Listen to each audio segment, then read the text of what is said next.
Hello student, स्वागत है आपका हमारे यूट्यूब चैनल मैथ इंडियंस में। कक्षा 12 गणित में इस समय हम लोग 12वां चैप्टर पढ़ रहे हैं, रैखिक प्रोग्रामन, लिनियर प्रोग्रामिंग। और भाई आज के इस वीडियो से हम शुरू करने जा रहे हैं एक्सरसाइज 12.1। सवाल नंबर 1 से हम शुरुआत करेंगे। अगर आपको भाई ये वाली एक्सरसाइज देखनी है तो इसके पहले हमने इसका इंट्रोडक्शन पढ़ाया था और भाई एक वीडियो और पोस्ट किया था जहां पर हमने इसके पहले के उदाहरण आपको हल करके बताए थे। तो अगर आप वो सब देख लेते हो तो भाई आपको एक्सरसाइज काफी आसान लगने वाली। सबसे पहले हम पहला सवाल पढ़ते हैं। हमारे पास कोई भाई असमिका है, x प्लस वाई छोटा है बराबर है 4। ठीक है, x बड़ा है बराबर 0, y बड़ा है बराबर है 0। इसके अंतर्गत आपको एक z मालूम है, z बराबर 3x प्लस 4y। और आपको ना इसका अधिकतमीकरण करना है, अर्थात आपको z का मैक्सिमम मान ज्ञात करना है इन व्यवरोधों के अंतर्गत। तो देखो भाई, इसका मतलब होता है कि x का मान शून्य या शून्य से बड़ा होना चाहिए। इसका मतलब है कि y का मान शून्य या शून्य से बड़ा होना चाहिए। अर्थात भाई x और y के मान शून्य तो हो सकते हैं लेकिन कभी भी ऋणात्मक नहीं हो सकते हैं। हमेशा मान शून्य होंगे या धनात्मक होंगे। मेन भाई हमारी ये असमिका है, x प्लस वाई छोटा है बराबर है 4। इसे हमें हल करना है। तो भाई सबसे पहले इसे आप उतार लो, x प्लस वाई छोटा है बराबर है 4। देखो, अगर आपके पास कोई असमिका है, उसे हल करना है तो उसे रेखा के रूप में ना लिखना होता है। तो असमिका है उसे आप रेखा बना लो, x प्लस वाई बराबर 4। इस प्रकार से जैसे ही वो रेखा बन जाएगी ना, तो वहां पर आप एक टेबल बना सकते हो उसके लिए, ताकि आपको कम से कम दो बिंदु मालूम पड़ जाएं और जिन्हें आप एक्स अक्ष और वाई अक्ष के बीच में ना ड्रा कर सको। इस प्रकार से अगर आप x का मान 0 रखोगे तो y का मान 4 आएगा, y का मान 0 करोगे तो x का मान 4 आएगा। भाई बिंदु आपके पास हो जाएंगे 0, 4 और यहाँ पर हो जाएगा 4, 0। इस प्रकार अब आपको ना इन बिंदुओं की सहायता से रेखा को दिखाना है x अक्ष और y अक्ष के बीच में। तो भाई यहाँ पर बहुत ध्यान देने की जरूरत है। ध्यान दीजिएगा इस प्रकार से। भाई अक्ष बना लीजिए, ये हो गया हमारा x अक्ष, ये हो गया y अक्ष, ये हमारा मूल बिंदु है, ओरिजिन। ठीक है, अभी क्या है देख लो, x पर भी अधिकतम 4 है, y पर भी अधिकतम 4 है। तो भाई 4 4 खाने चाहिए, 1 2 3 4, 1 2 3 4। इस प्रकार से जो 0, 4 है वो ये वाला बिंदु होगा, उसे आप a मानकर चलो। तो भाई ये वाला a हो जाएगा और ये वाला हो जाएगा b। b है 4, 0 जो कि भाई यहाँ पर होगा। ये हमारा हो गया b बिंदु। अभी क्या है, आपको ना ए बी मिलाना पड़ेगा। तो भाई उसे आप एकदम सीधी रेखा से मिलाओगे ताकि भाई मालूम पड़े कि जो हमारी ए बी है वह एक सीधी रेखा है। भाई सरल रेखा है तो एकदम सीधी होकर जाएगी इस प्रकार से। ठीक है, आप भाई चाहो तो पटरी की सहायता से भी मिला सकते हो। ये हो जाएगा आपका 0, 4 और भाई ये हो जाएगा आपका 4, 0। इस प्रकार अभी होता क्या है कि असमिका को आपको ध्यान से देखना है। तो भाई असमिका कुछ इस प्रकार से लिखी हुई थी और इसे अगर हम मूल बिंदु से संतुष्ट करा दें, भाई कोई भी असमिका होगी, ठीक है, अगर वह मूल बिंदु से होकर नहीं जाती है तब। अगर मूल बिंदु से होकर जाएगी तो भाई तरीका अलग है, वरना हम लोग क्या करते हैं, मूल बिंदु से संतुष्ट कराते हैं। अगर संतुष्ट हो गई तो उसका हल मूल बिंदु की तरफ होगा, अगर संतुष्ट नहीं हुई तो उसका हल मूल बिंदु के दूसरी तरफ होगा। यही भाई सिस्टम होता है, x का मान 0 रखो, y का मान 0 रखो, तो कुछ इस प्रकार से बन जाएगा। अब देखो भाई लिखा है कि शून्य 4 से छोटा है या बराबर है, तो भाई छोटा तो है, तो असमिका मूल बिंदु से संतुष्ट हो जा रही है, अर्थात भाई इसका जो हल होगा वह मूल बिंदु की तरफ होगा। इस प्रकार से उसे आप ड्रा कर देंगे तो ये हमारा हल क्षेत्र प्राप्त हो जाएगा। तो आप यहाँ लिख दोगे कि जो हमारा हल क्षेत्र है, ठीक है, वो एक्चुअली में है क्या, ओ ए बी, तो यहां लिख दो ओ ए बी। तो भाई हल क्षेत्र तो आपने निकाल लिया, उसके अलावा आपको कोणीय बिंदु भी ज्ञात करने होते हैं। उस हल क्षेत्र में कितने कोणीय बिंदु हैं वो भाई आपको पता होने चाहिए। तो यहां पर ना 3 बिंदु है, ओ ए और बी, दूर दूर लिख दिए हमने।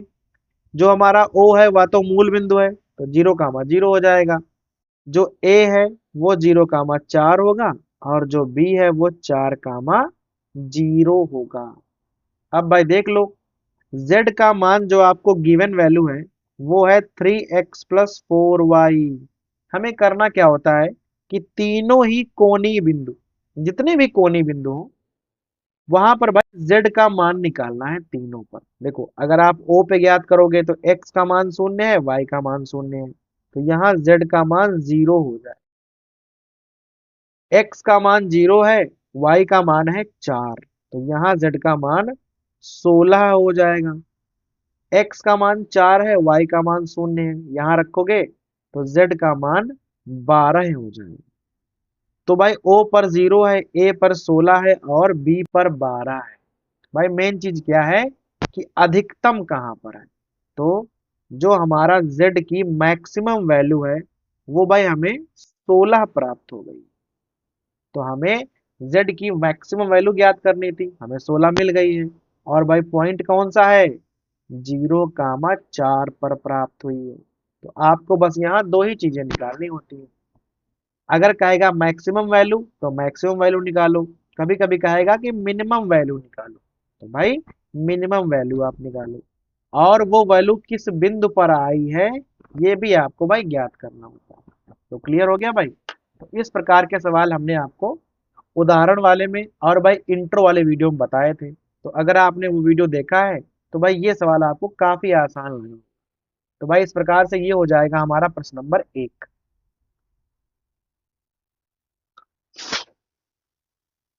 ठीक है भाई। अब इसी प्रकार से हमने यहाँ पर प्रश्न नंबर 2 और 3 भी लिख रखे हैं। तो सबसे पहले हम प्रश्न नंबर 2 को यहाँ पर भाई पढ़ने वाले हैं। देख लो, यहाँ पर क्या है ना कि दो असमिकाएं हैं हमारे पास। x + 2y छोटा है बराबर 8, 3x + 2y छोटा है बराबर है 12। और भाई जो दो ये होती है ना, इनका मतलब होता है कि x और y का मान कभी भी ऋणात्मक नहीं होगा। z है यहाँ पर -3x + 4y, और हमें यहाँ मिनिमम वैल्यू ज्ञात करनी है। तो उसके लिए क्या करोगे, सबसे पहले आप असमिकाओं को ना उतार लोगे। सॉरी, यहाँ पर 2y है, छोटा है बराबर 8, और भाई ये हो जाएगा आपका 3x + 2y छोटा है बराबर है 12। इस प्रकार अभी क्या है कि दोनों असमिकाओं को आपको सरल रेखा के रूप में बदलना होगा। तो x + 2y बराबर 8 इस प्रकार लिख दो, या 3x + 2y और बराबर में इसे आप 12 लिख दो। आप असमिका को पहले रेखा के रूप में भाई बदल लेते हो। फिर आप क्या करोगे, टेबल बनाओगे, ताकि भाई आपको ना दो दो बिंदु पता चल पाए, यहाँ पर भी और यहाँ पर भी। तो भाई सेम सेम बना लीजिए इस प्रकार से, एक्स वाई, यहाँ पर भी एक्स वाई रहेगा। ध्यान दीजिएगा, अगर y का मान 0 करोगे तो x का मान 8 आ जाएगा। करके भाई देख लो, अगर x का मान 0 करोगे तो 2y बराबर 8 आएगा, अर्थात y का मान 4 आ जाएगा। एक बिंदु हो जाएगा 8, 0, और भाई एक बिंदु हो जाएगा 0, 4। इसे आप a डाल देना, इसे आप b डाल देना। सेम यहाँ पर x का मान 0 करोगे तो 2y बराबर 12, 6 दूनी 12 हो जाएगा। क्लियर। y का मान 0 करोगे तो 3x का मान 12, तो 4 तिया 12 हो जाएगा। तो भाई बन जाएगा 0, 6 और यहाँ 4, 0। इन्हें आप C और D डाल दीजिए। अब इन्हीं बिंदुओं को आपको भाई x अक्ष और y अक्ष के बीच में क्या करना है, ड्रा करना पड़ेगा। तो देख लो, अधिकतम संख्या x पर 8 है और y पर है 6। भाई बना लो।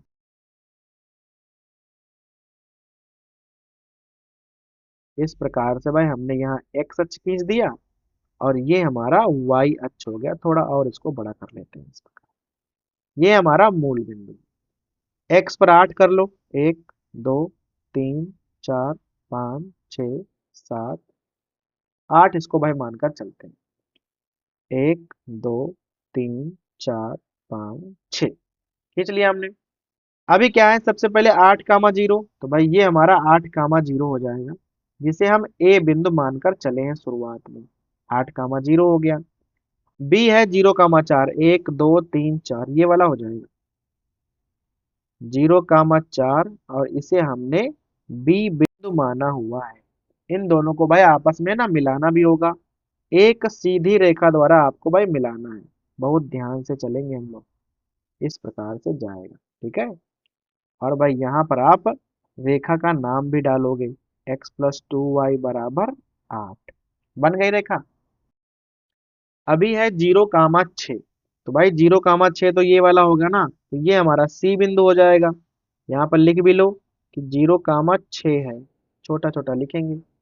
फिर है 4, 0, तो भाई 4, 0 ये वाला हो जाएगा। 4, 0 डी बिंदु है ये वाला। अब इन दोनों को आपस में आपको मिलाना है। ठीक है। तो भाई एकदम सीधी रेखा से ही मिलाना है, तो बहुत ध्यान से मिलाएंगे। इस प्रकार से भाई मिला दीजिए और यहाँ पर डाल दीजिए 3x+2y बराबर 12 वाली रेखा है ये। बन गई दोनों रेखाएं। अब आपको करना क्या है कि भाई दोनों ना संतुष्ट कराने हैं, वैसे ही जैसे हमने पिछले सवाल में कराया था। यहाँ पर कराएं x+2y छोटा है बराबर है 8। देखो, अगर यहाँ पर आप मूल बिंदु से ना संतुष्ट कराओगे तो भाई क्या होगा, एक्स वाई के मान 0 रखोगे तो कुछ इस प्रकार से आ जाएगा। और भाई ये चीज ना संतुष्ट भी तो हो रही है, 0, 8 से छोटा होता है, तो रेखा ए बी ना संतुष्ट हो रही है। तो अगर ए बी संतुष्ट हो रही है तो भाई ए बी जो है वह मूल बिंदु की तरफ उसका वो आएगा, ग्राफ जो है वह मूल बिंदु की तरफ इस प्रकार से खींचा जाएगा। लो हमने भाई खींच दिया। बहुत ध्यान देना है। फिर जो हमारी सी डी है ना, वो भी संतुष्ट हो जाएगी। देखना कैसे, 3x+2y छोटा है बराबर है 12। जब x और y का मान शून्य करोगे ना तो कुछ इस प्रकार से यहाँ कंडीशन बन जाएगी। और भाई ये वाली कंडीशन भी सही मानी जाएगी, क्योंकि भाई शून्य जो है वो 12 से छोटा ही तो है। तो जो सी डी रेखा है उसका भी जो हल क्षेत्र है वो मूल बिंदु की तरफ होगा। तो भाई आप भी उसको एकदम मूल बिंदु की तरह ही ऐसे तरफ एकदम हम लोग इस प्रकार से करने वाले हैं। ऐसे हमने मान लो कर दिया। अभी हमें ये ढूंढना होता है कि भाई कौन सा एरिया है जो दोनों में आया है। तो भाई एक में हमने लाल रंग का यूज किया है, एक में काले रंग का यूज किया है, तो दोनों कहाँ पर है, दोनों वाला ये एरिया है। ये एरिया है जो दोनों में आएगा। ठीक है। इस प्रकार से नाम क्या होगा, ओ बी। अगर इसे हम डाल दें पी, तो ओ बी पी डी, ये वाला जो एरिया है इतना, ये वाला हमारा हल क्षेत्र है, जो उभयनिष्ठ हल क्षेत्र पूछा जाता है। भाई जब एक से ज्यादा होते हैं तो उसे हम लोग कहते हैं कि ये उभयनिष्ठ हल क्षेत्र है। उभयनिष्ठ हल क्षेत्र क्या हो जाएगा हमारा, ओ बी पी डी। इस प्रकार यही हमारे कोणीय बिंदु है। बस एक प्रॉब्लम है कि भाई हमें पी बिंदु का पता नहीं है कि भाई पी बिंदु कहाँ पर होगा। तो कैसे निकालोगे, दोनों रेखाओं को बस हल करना है। x+2y बराबर 8 है, यहाँ 3x+2y बराबर में है आपका 12। दोनों को ना घटा दो, minus minus minus, 2y cancel, यहाँ घटाओगे तो -2x आएगा और यहाँ घटाओगे तो -4 आ जाएंगे। अब देखना, माइनस माइनस कैंसिल, x का मान 2 आ जाएगा। अगर यहाँ आप x का मान 2 रखोगे तो 2y का मान क्या हो जाएगा, 8 - 2 भाई 8 है ना, 2 उधर जाएंगे तो 2y का मान 6 आ जाएगा, जिससे आप बड़े आराम से y का मान 3 निकाल सकते हैं। x का मान 2 है, y का मान 3 है, यही आपका p पॉइंट हो जाएगा, 2, 3। मालूम हो गया ना। फिर आप यहाँ क्या लिखने वाले हो, हम यहाँ पर लिखने वाले हैं कि भाई कोणीय बिंदु कौन कौन से हैं। हमारे जो कोणीय बिंदु हैं वो कौन कौन से हैं? ओ है आपका, बी है, पी है और डी। ओ तो मूल बिंदु है, 0, 0 होगा। बी जो है वो भैया 0, 4 है। पी जो है वो 2, 3 है। और जो डी है वो 4, 0। चारों मालूम कर लिया आपने ना। अभी z का मान देखो क्या था। z बराबर -3x + 4y। इसी का हमें भाई मान ज्ञात करना है। यहाँ पे लिख लो, z बराबर -3x + 4y। सबसे पहले o पर निकालोगे ना तो दोनों मान शून्य है, तो भाई इस पर तो z का मान 0 आ जाएगा। यहाँ z का मान कितना आएगा देखो, x का मान 0 रखोगे, y का मान 4, तो भाई 16 आ जाएगा। फिर 2, 3 पे देखना, 2 पे 3 दूना 6 माइनस के, और यहाँ 4 तियां 12, तो भाई प्लस के 6 आ जाएगा। निकाल के देख लेना। डी है 4, 0, तो यहाँ 4 तियां -12 और y का मान तो 0 है, तो z का मान क्या आ जाएगा, -12 आ जाएगा।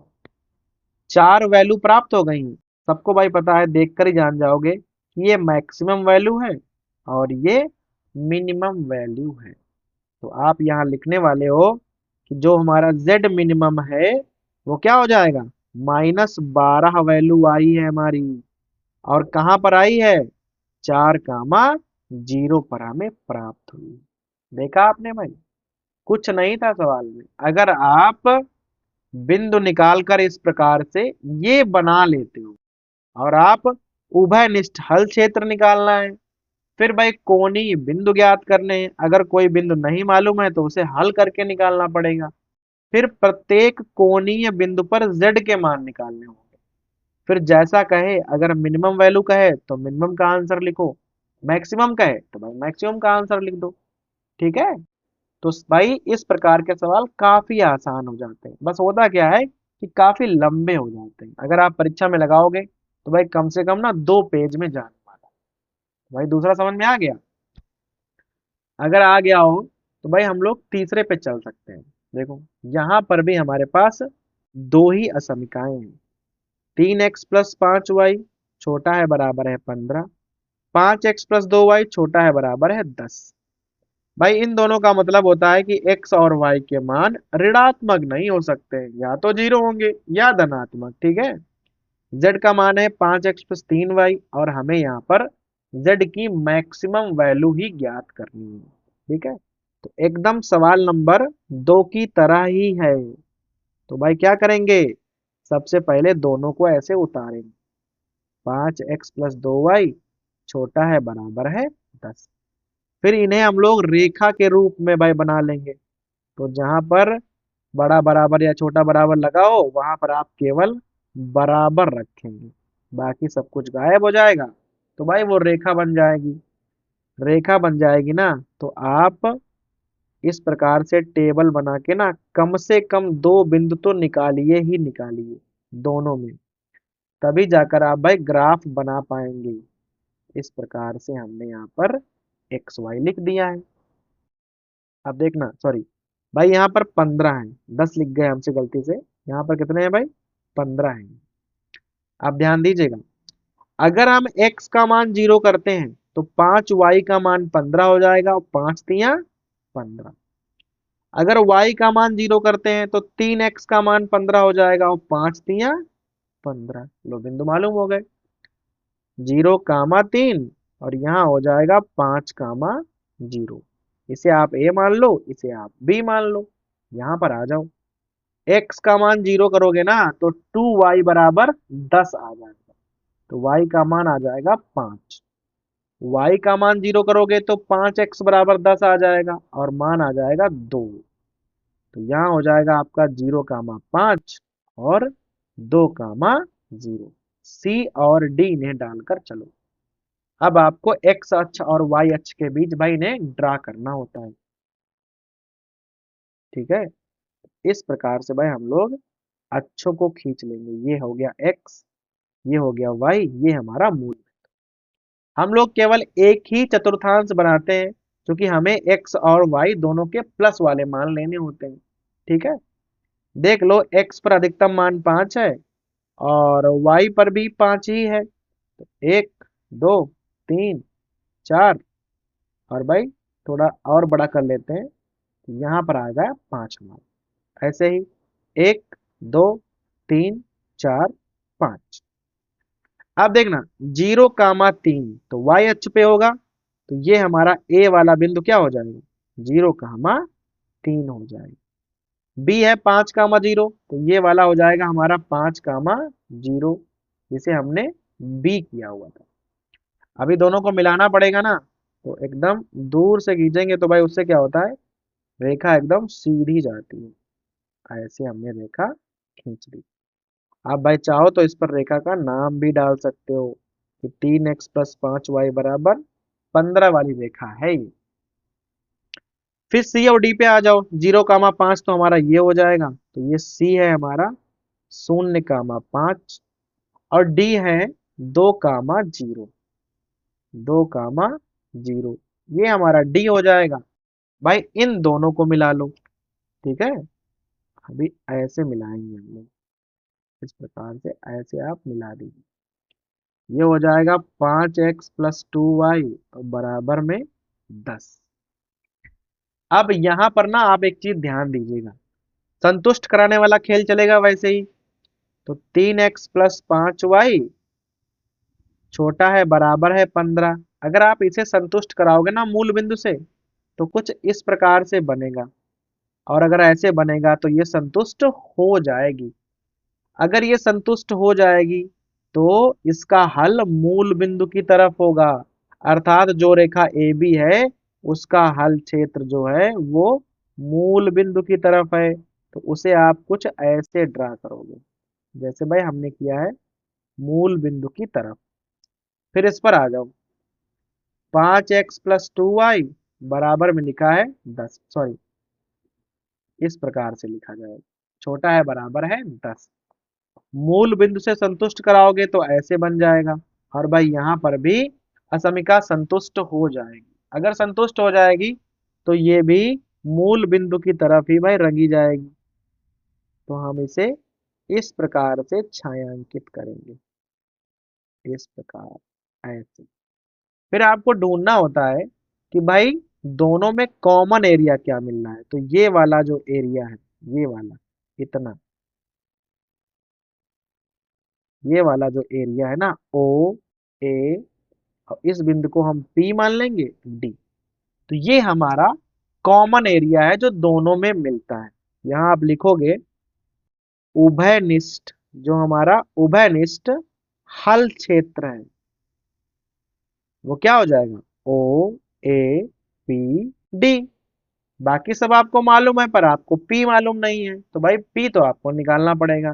निकालने के लिए दोनों रेखाओं को लिखो और वहां पर हल करके आपको क्या करना पड़ेगा, हल करके x और y के मान निकालने पड़ेंगे। तो हल करो। यहाँ 3x है, यहाँ 5x है। इसको हम गुणा करेंगे 5 से और इसको हम गुणा करेंगे 3 से। पूरे में करना है, ब्रैकेट लगा लो, करो। 5 3 15x, 25y और बराबर 75। यहाँ 3 से 15x + 6y और 10 3 30, माइनस माइनस माइनस, ये कैंसिल हो जाएगा। 19y बराबर हमारा आ जाएगा 45। तो y बराबर 45 और बटे 19। लो y का मान हमें मिल गया। y का मान कहीं पर रख लो तो आपको x का मान मिल जाएगा। देखना भाई कैसे, तो कहाँ पे रखोगे, 3x + 5y में रख लो। तो भाई 45 और बटे 19 और बराबर में लिखा है 15।